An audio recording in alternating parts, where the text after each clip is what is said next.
What's good, people? I'm gonna let some people come through. Before we get started, please join the group chat. I'm gonna say that at least 3 times in this video. Join the group chat. It's awesome. Okay, join it. The San Antonio Spurs group chat. Link is below. We got about 893 people in right now. So go ahead and join that. I'm doing a giveaway on it as well, so you can check that out in the app. You'll see it's pretty self-explanatory. But you would just, once you get into the app, you will see Fiesta shirt giveaway. And yeah, you click on that and everything's all good. You just see what you got to do and it's super simple. But yeah, so yeah, join the group chat. Okay, join the group chat. All right, so we're going to talk about last night's game because I didn't get a really good chance to talk about it. I know my boys at OOC, well, Rob and Maddie, they got on last night and did a post-game for it. But I definitely want to talk about it, at least some of the things I see and some of the things I've been seeing Spurs fans talk about in regards to that game. Why didn't we put Patty in for the 3? And yeah. Now, okay, so the ending, I do have a big issue with the ending, obviously. Like, everyone has a big issue with the ending. What's up, Joey? Everybody has a big issue with the ending. LA is garbage. See, yeah, this is where I want to get into it. So, you guys know I'm not the biggest LA fan. I said this over and over. I've said it maybe after 3 seasons with LA. After the 3rd season, I actually said, or maybe the 2nd season, I started saying, okay, I don't know if this is going to necessarily work out. And if we're being completely honest, it hasn't worked out. And this isn't a matter of me hating on LA, or I think LA is trash, or I think LA is garbage. I just think LA's style of play doesn't win championships, let alone get far enough in the playoffs to do anything. His style of play just doesn't fit at all. Actually, I don't know if it fit ever in the NBA. Now, maybe, during the 90s, possibly, but I'm also taking into consideration the heart also. And the way that he approached the game, how he's more of a laid-back player, which is fine, but you just can't be a laid-back player and then have to be the second-best player on the team. It's just not going to work, especially for a Popovich coach team. All right, so I'm not gonna sit here and just harp on LA and just talk about LA. And I see you, Ruru. I think I saw it for a minute. Ruru says I saw surgery, so maybe you were talking about LA surgery. I'm just not gonna give any excuses here because, like, there's one thing where it's like, okay, your surgery, making you have a step back, lose a step or whatever, but it's the effort too, and sometimes it seems like LA isn't putting up the utmost effort, but that's not even the big problem here. The big problem is the Spurs got to find a way to fit LA in. At this point, I'm over ranting about LA being this and LA being that because, let's be completely honest, we know what LA is. Like, there is no sit here and complain about LA. I can't just sit here and complain about LA every single day because I know what LA is. This is just a matter of trying to figure out, can he fit this season? And the more I see it, it's like, I don't know if LA can fit this season. But the biggest thing that LA has to do, in my opinion, is take a role player role. Okay? And role player doesn't mean take a back seat. When I say role player, I mean be an important role player. As in, do just the fundamentals, do the intangibles, get up in the team's grill, fight for rebounds like you never fought before, fight like you're a rookie trying to get minutes. One thing I will say about LA is he's really good at passing the ball. Last game, I think he passed the ball very well, like very well. I think he found the court or his players way better than he normally does. So I'll give him that. But it's the intangibles, man. It's playing hard, get the rebounds, play defense, get in somebody's grill, get a little nasty. And that's what we need you to do. And then when it's 4th quarter, end of the 3rd or something like that, and none of the young guys can get it going, then we need to say, all right, back to the basket, LA, do your thing. The only issue is LA needs the ball all the time. He needs the ball early and often to get in a rhythm, and it doesn't really help the rest of the team. It doesn't help anybody else get in the rhythm. So that's why I'm saying his style of play doesn't work. It just doesn't work. unless he's just a murderer, he's just a killer like a Michael Jordan or a Kobe, for the most part, it's not going to work. And even those guys had to learn to pass the ball pretty often. But you know what I'm saying. And those guys could get going at any point in a game. LA just isn't like that. So just his style of play just doesn't fit with the Spurs. Doesn't fit in the NBA really at all, to be completely honest with you. But I think that it can work just as long as he takes on a role playing. By taking a lesser role, he's taking a bigger role. Just do the fundamentals, do the nastiness that we need. Be nasty. And then I know the Spurs want him to shoot more threes. I don't know if it's gonna I think that even his attitude towards shooting threes isn't completely there. I don't think he's completely bought into that. He's trying, don't get me wrong. He is a good teammate. He is trying, but I don't think he's completely embraced that role. Okay? He doesn't seem exactly happy doing that role, and that's fine. Well, it's not fine, but you get what I'm saying. It's not fine at all. But what I'm saying is, I think he needs to take a more role-playing approach, or a role-player approach. And I think if he does that and he embraces that role, we will be in a much better position. Of course, we're going to need him for his scoring. Of course, we're going to need his pick and pops. Of course, we're going to need LA, to score and everything. When I say role playing, I'm not saying take a complete backseat. I'm just saying embrace some of the things that Jakob would do on the court, or embrace some of the things that Drew Eubanks will do on the court. Just get out, because LA is capable of playing defense. Okay, he's capable. He's very capable. I've seen LA play good defense.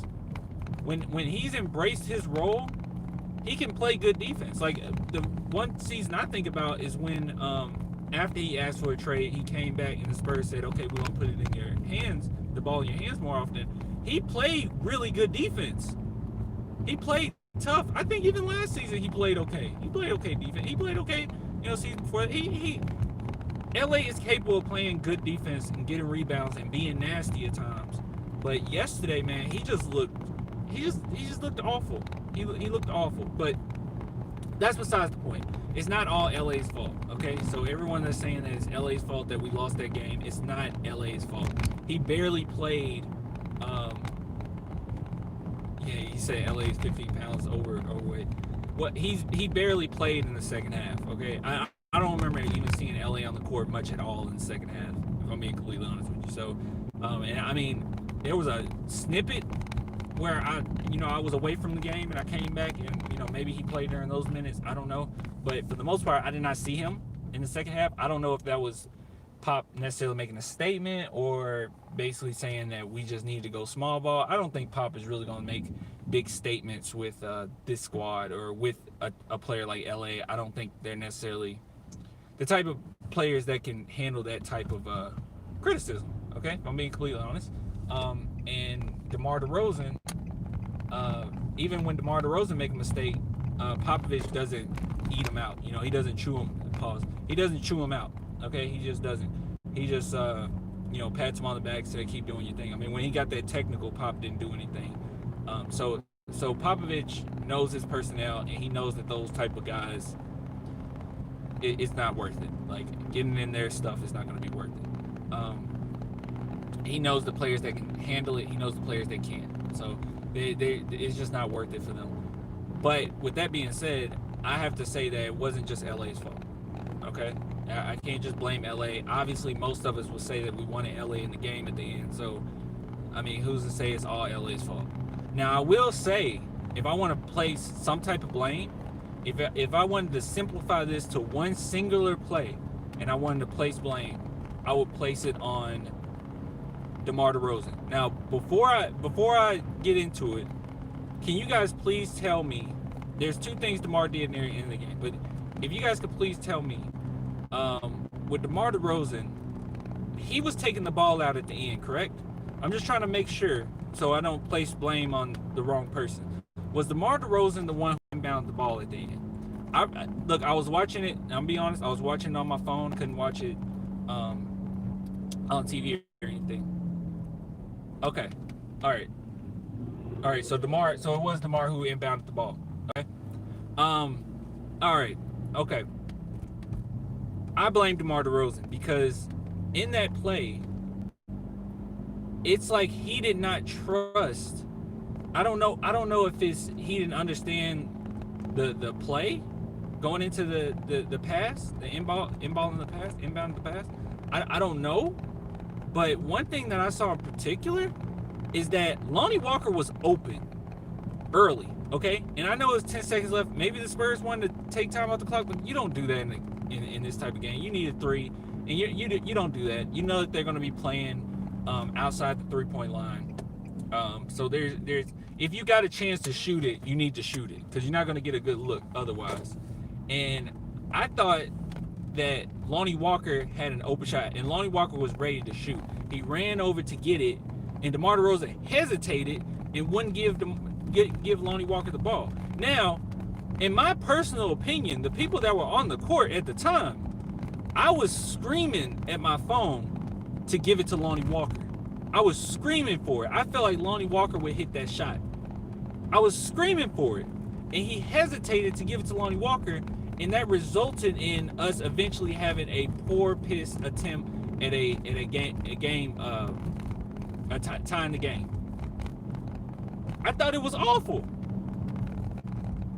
I thought it was awful. No, I wasn't even talking about it. You said Lonnie had a wide open layup. I wasn't talking about a layup. I mean, we didn't have any timeouts. It wasn't made any sense really for us to go for an easy two. We didn't really have any timeouts. It's not like we can really control it at that point. You had to go for a three.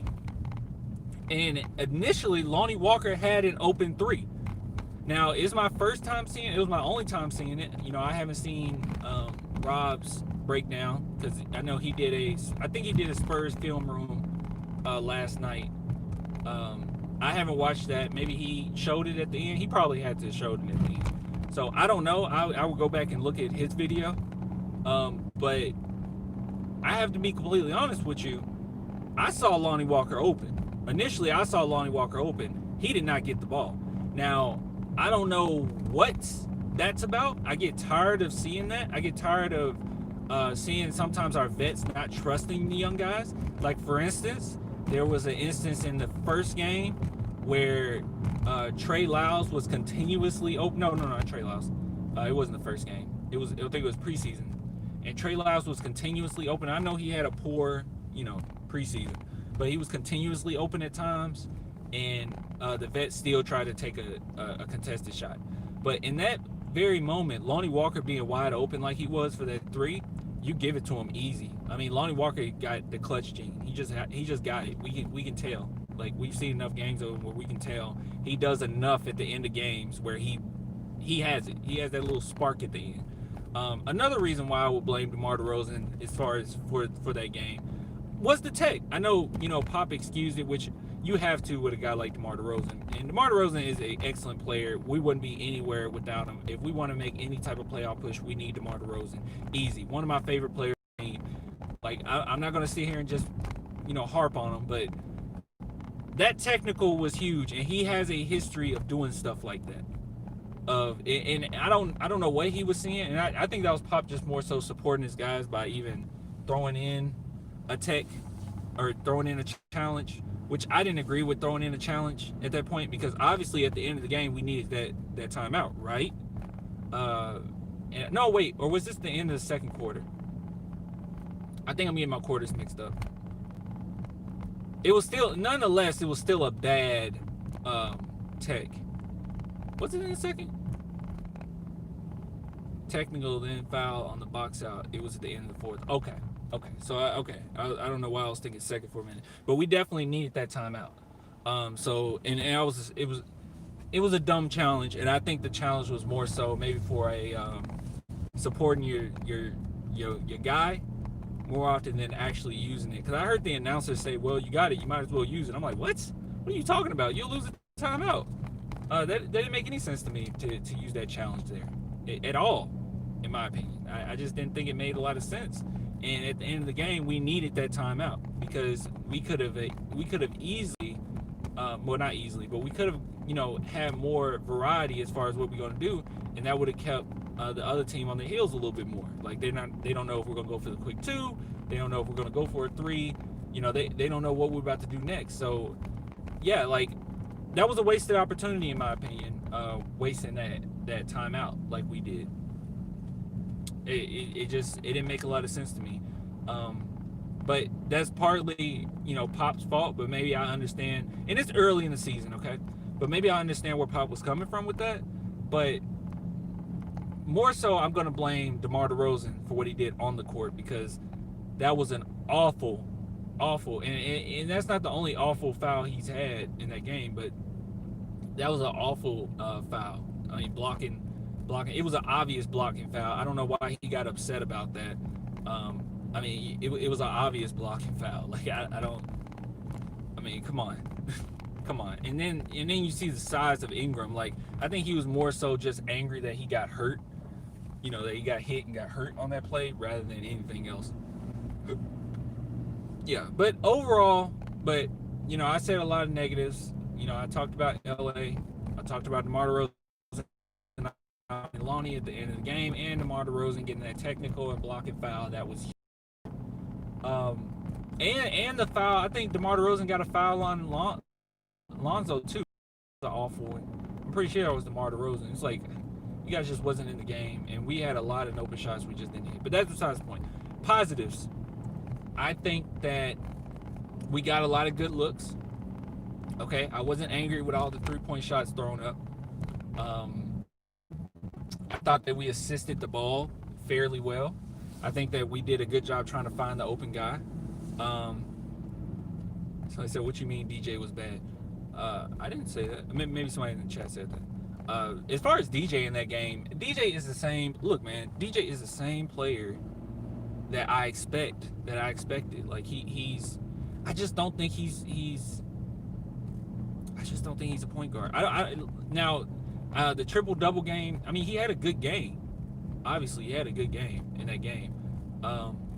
But that's who he is. I expect Dejounte to be now the 10 assists. I don't expect that too often, very often. But right now, as it stands, he's like the main point guard, right?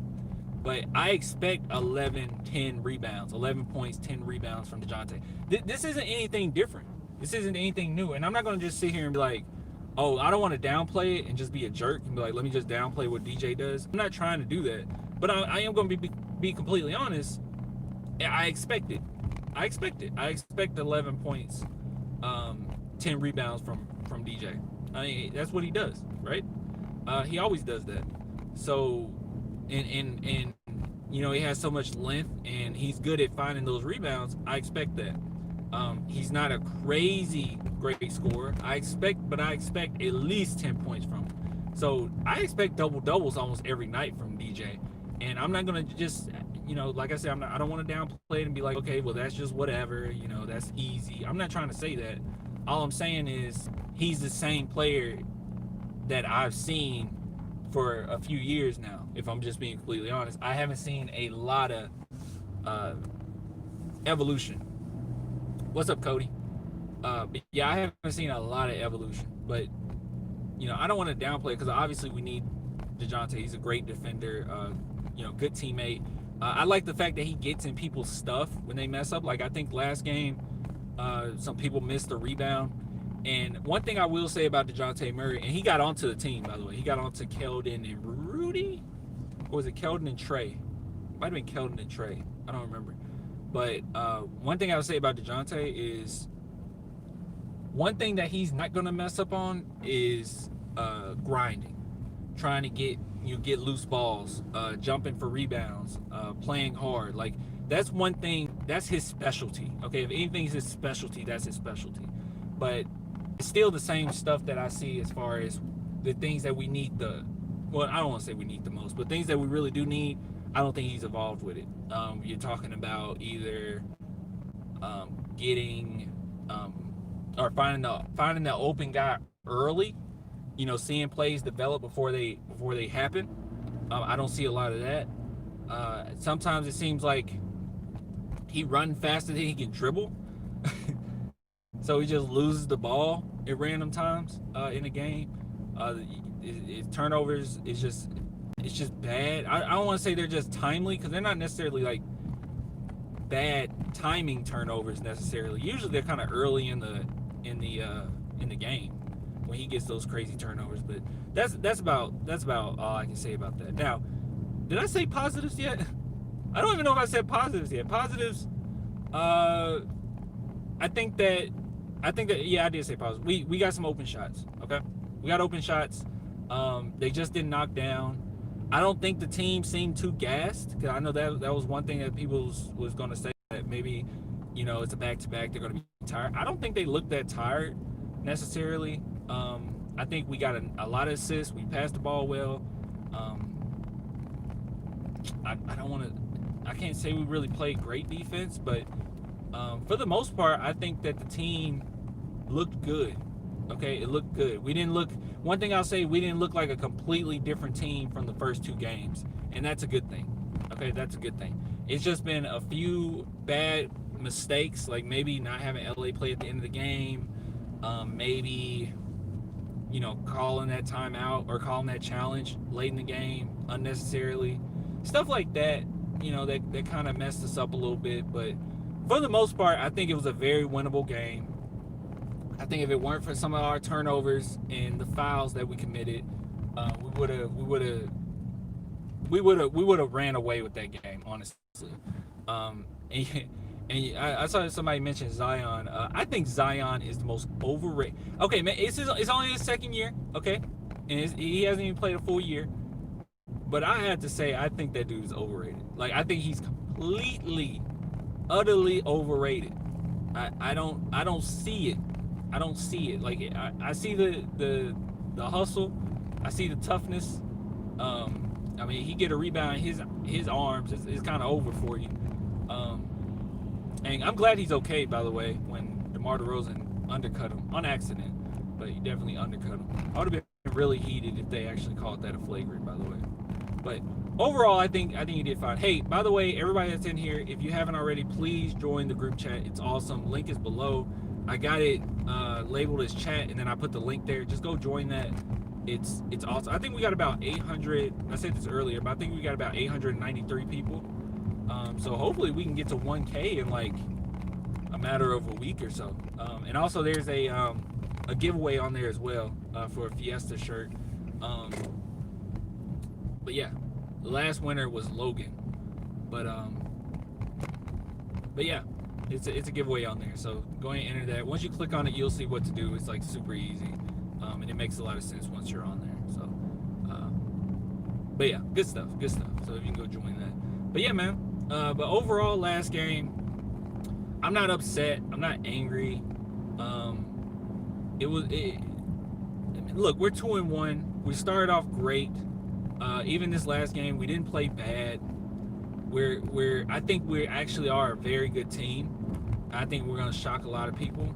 It's just a matter of trying to fit LA in this system. And if let's just be honest, if the Spurs can find a way to put LA in this, what we're trying to do, and it actually work, and that's another thing. That's a good thing I want to mention. This is only one player that we're worried about right now, right? It's only one player we're worried about, and that is way better than to say we had multiple players that we don't know where to fit them. Like last season, okay, we didn't know where to fit Brent. We didn't know where to fit Marco. We know we need them, but at the same time, our team was half defense, half just three-point shooter. Like, we didn't know what to do. You know what I mean? So we have a more concrete idea of what our identity should be and what direction we're going to go in with this team. But at the same time, this year, the only thing we got to worry about is LA. DeMar DeRozan has found his niche with the team. Okay, he has. He's found it. He's going to be the more so facilitator, especially until Derek gets back. He's going to be more so the facilitator. Pick his spots, play good defense. DeMar DeRozan has been playing good defense, by the way, and I think that's underappreciated. He's been an underrated defender for us thus far these last few games. So we only got to worry about LA, and we just got to figure out where LA fits. And I know that's a big issue because we really need them, but I think if they can figure that out, I think we're in a really good spot, a really, really good spot. And I still believe that the solution shouldn't be give it to LA early and often. I don't think that should be the solution at all. He's just gonna, or we and he is just gonna have to find a way to fit him in regardless. And let me see what somebody said about. Let's see, because somebody said something about. I don't know. Maybe I missed it. But yeah. And I have to say too, Rudy Gay. I know I was hard on Rudy Gay during preseason. Rudy Gay's looking pretty good also. I'm not mad with LA. I'm not mad with Rudy Gay's games at all. I feel like he turned it up a notch once this season started, especially the first couple games. This last one, everybody looked kind of off, but for the most part, he did fine. Devin Vassell as well, pretty good. Devin Vassell's pretty awesome. Anything else? I think that's about it. And I'm not necessarily worried about the threes too, by the way, guys. I don't think... Actually, I would argue that I think the Spurs could afford to shoot less threes. I think that we let it fly a little too often. I think that we got enough length and tough guys, that can finish around the rim. Albeit, Jakob, Keldon. We haven't seen Vassell finish a lot, but, DeMar DeRozan, Dejounte, when Derek White gets back, Derek White's pretty decent around the rim as well. So I think that we can afford to kind of, pick our spots a little bit better. We don't have to just let it fly all the time. And I feel like the Spurs have just kind of letting it fly. And I don't know. I don't necessarily think it's necessary, I don't think that's necessary. But we'll see what they do. But yeah, I think...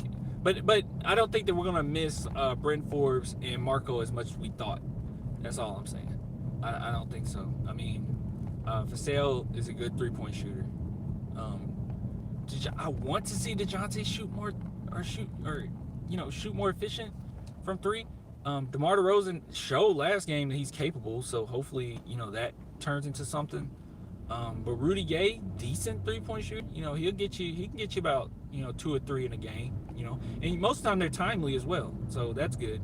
Patty Mills is a good three-point shooter. Lonnie Walker, I think his threes have been really, really good. Now I haven't looked at the stats, but when I see him shoot threes, they've been clean and they've been really good looks. And I guess it's just the timing of them. It's like, damn, that was a really good three.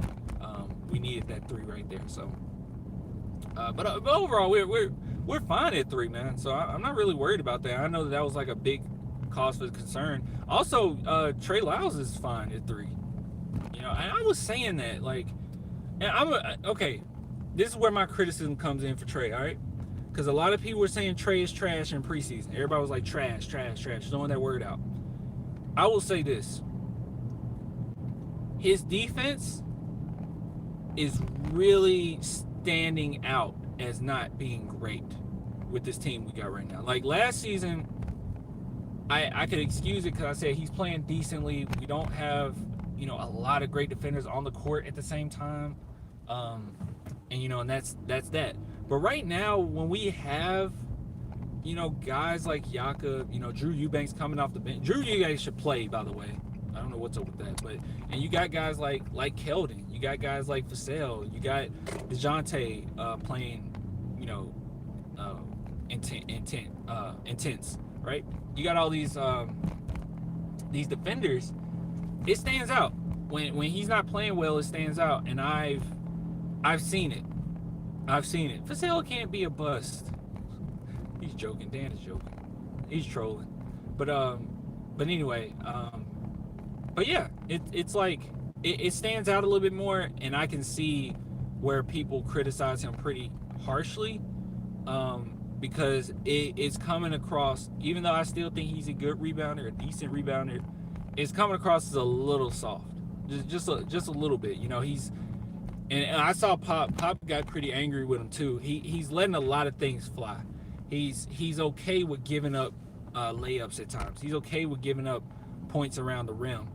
And he intentionally lets if he feels like he's slightly out of position, he intentionally lets the guy score. And don't just sit there and pile up fouls. But the issue with Trey is getting physical at all. You know what I mean? I feel like he's not getting physical at all, and that's a problem. So when people talking about Trey is trash. Trey is this. I won't go as far as say he's trash. I just think he needs to play harder, similar to LA. Okay, I think both of those guys need to play harder. But yeah, he's avoiding contact as much as possible, and that's cause of concern for me. I don't like that. I don't like our big, because he is a big man. Okay, I know he can play 3, 4, 5. He is a big man, and avoiding contact is just not okay. It does not fly with me at all. Oh, thanks, Dan. Okay. Dan asks, thanks for the super chat. And he asks, who goes to the bench when White comes back?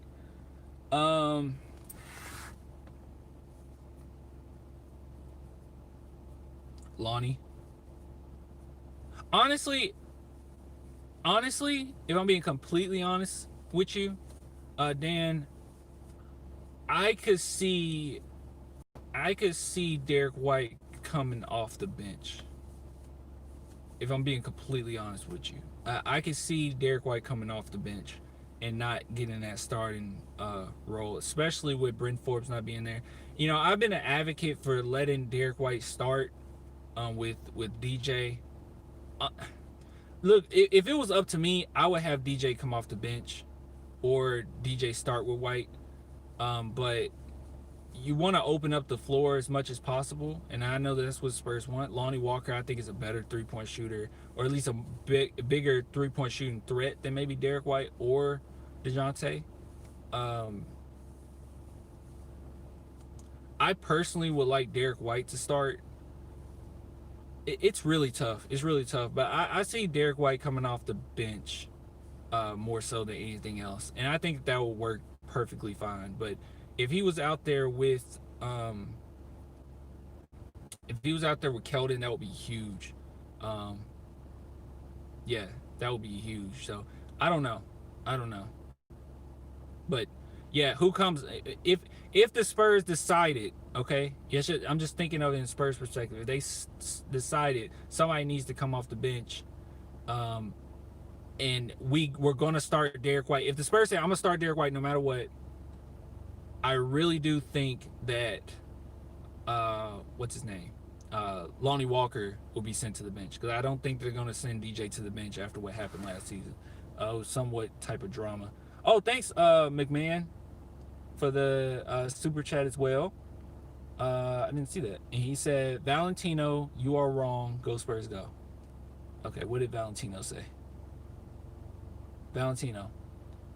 Astridge needs reduced minutes. Aldridge. Oh, no. Aldridge does not need reduced minutes. I agree with Mike Man. Or McMahon. I don't know. McMahon. I don't know. But thanks for the super chat. I agree. No, he doesn't need reduced minutes. We just need to find a place for him. He doesn't need reduced minutes. We actually do need him. Let Dejounte cook second units. Him and Patty have looked good against second units. I agree. I personally, you see, White, Mills, for sale, Lyles. Man, I agree with you, dude. If it was up to me, DJ would come off the bench. Okay? If it was up to me, I would have Derek White out there with Lonnie and Keldon. And I think it will be good. I don't think you lose any defense putting White in over Dejounte. I think the only thing you gain is the stuff that you really need for a starting point guard. Clan, why would you move DJ to the bench? I personally would move DJ to the... I want to play both of them, but dude, it's not enough three-point shooting from DJ or Derek White. Well, Derek White's a decent three-point shooter, but I don't want that to be his main role. And DJ, I don't know. Okay, the reason why I think DJ will be off the bench better is because starting at the point guard position, it seems as if he makes a lot of mistakes as far as not being a little two seconds off on a pass, or maybe a second off on a pass, not seeing things develop. But if you're coming off the second unit, you'll be coming in with probably Patty or somebody like that. But you'll be coming off the bench, and you could really just run amok with these second units. Like I have no doubt in my mind that Dejounte Murray would murder second units, or be very good with a second unit right now.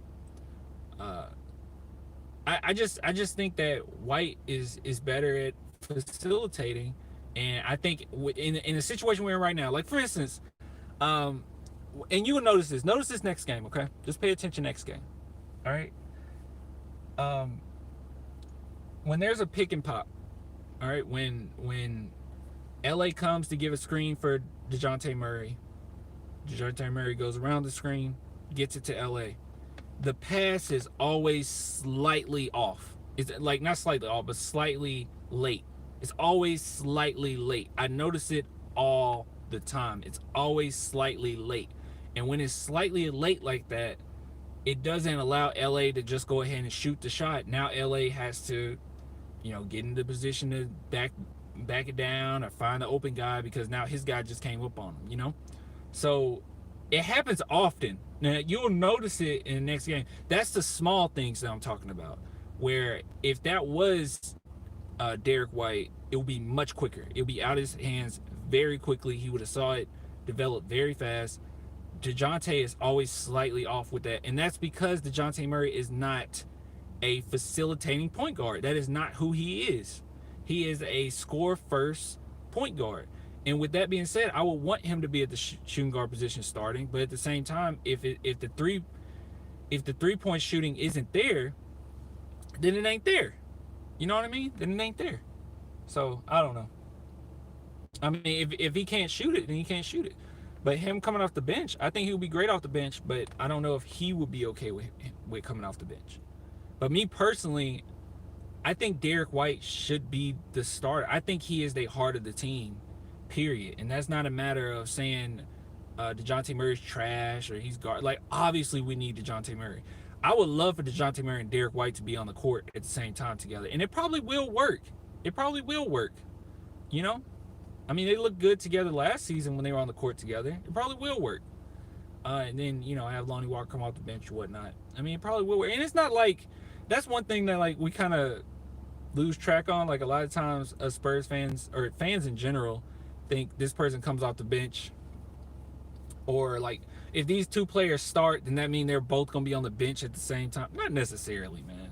I mean, when we only had LA and Jakob to choose from our power forward and center, we found a way to do it. I mean, basically, it will be, in the middle of the first quarter, sit down Dejounte or something. Derek White play it kind of, play it all the way through. Don't start in the beginning of the second quarter. Bring Dejounte back in, then gradually bring Derek White back in. You can do it like that. It's not like both of them have to be on the bench at the same time. All I'm saying is, I mean, I would love for those two to start together. I think that as far as the toughest team we can have on the court, me personally, I think it'll work. I think it'll work with those two starting. It's just, I don't know, man. I want both of them to start, but I'm just saying if I had to choose one, I'm going with Derek White. If I had to choose one. Yeah, offense does run smoothly with Derek White, especially what we're doing right now. With the really good ball movement, you really think DeMar is carrying? I don't know. You think Pat Bev leaders? Yeah, Pat Bev. Clay, and seriously, next is Lakers. Can we upset school them? I don't know, man. When Derek White coming back? I know it's indefinitely, but damn, we need Derek White back. Be completely honest with you. Can we school them? I don't think we can school them. I'm not that afraid of the Lakers, but it's going to be a tough game regardless. One thing I noticed is that DeMar DeRozan plays really tough versus the Lakers. I don't know what it is about. Maybe it's just LeBron, because that narrative. He hear the narrative that he's scared of LeBron and all this craziness. So maybe. I think DeMar DeRozan is going to have a crazy great game. And one thing we haven't mentioned, I wouldn't be surprised if the Spurs said, hey, Devin Vassell, guard LeBron. We haven't really had a player to concretely guard LeBron in a minute since Kawhi. So, and Vassell might embrace it. He's going to embrace it, but he might shine a little bit. So, we'll see what happens with that. I didn't think about that. It's going to be a good game. Keldon could guard LeBron easy. You're right, Dan. I'm sorry. I don't know where my mind was at. You are completely right. Keldon guarding LeBron. You are completely right. My bad. You are completely right. Vassell. No. Vassell ain't too small. Vassell a big boy. He's skinny, but he's a big boy. He's strong too. But all right, guys, I'm gonna go ahead and get off. Dan's completely right with that, guys. Like, yeah, it'll be Keldon. Keldon could guard LeBron. He would embrace it, play fine versus him too. But you could do both of those guys. You can switch them up. But you're right. I wouldn't be surprised. I mean, even last game where they could have put Vassell on Ingram. I didn't see him on Ingram often. It was more so like he was on Reddick, like running around with Reddit. So yeah. No, don't get off. Yeah, man, I'm gonna go ahead and get off. I'm really hungry, and I'm being completely honest with you. That's part of the reason why I'm getting off. But if you guys could please join the group chat below. I'm gonna be on the watch party tomorrow. I might do a pregame. I might get on with you guys and do a pregame. I don't know yet. One thing I want to mention. Video, okay? Video. New song. I made a video for it. Well, lyric video. I got 2 people featuring on it, and it's called Like Ginobili. Now tell me, I'm gonna let you guys decide, because you guys are in here, you holding it down for me. You decide. Wait, game on Wednesday, Clan. The game's on Wednesday? I thought it was on 20. I'm confused now.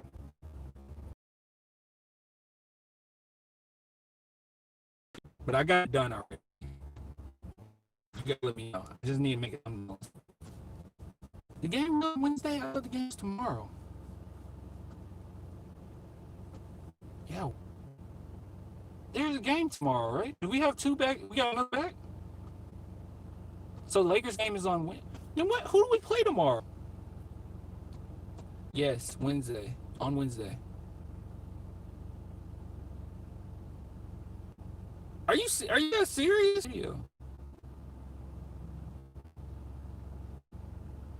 Wednesday, Friday. Did it get moved? I could have sworn it was 29th. Okay. Okay, so we don't play anybody tomorrow. So did it get moved? Did the game get moved? Dude, I swear it was on the schedule for the 29th. Yeah.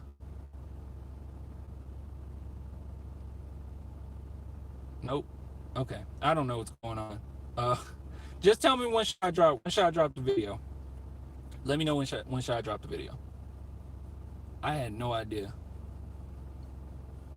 30th, bro. I don't know. Wow, it's on the 30th. So when should I drop the video?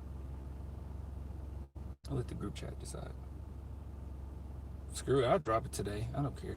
But I don't want to drop it today because I want to, like, I don't know. I want to make a new thumbnail for it. Trying so hard to get that dub. Wow, Clan. What? When should I drop it? Drop it on New Year's?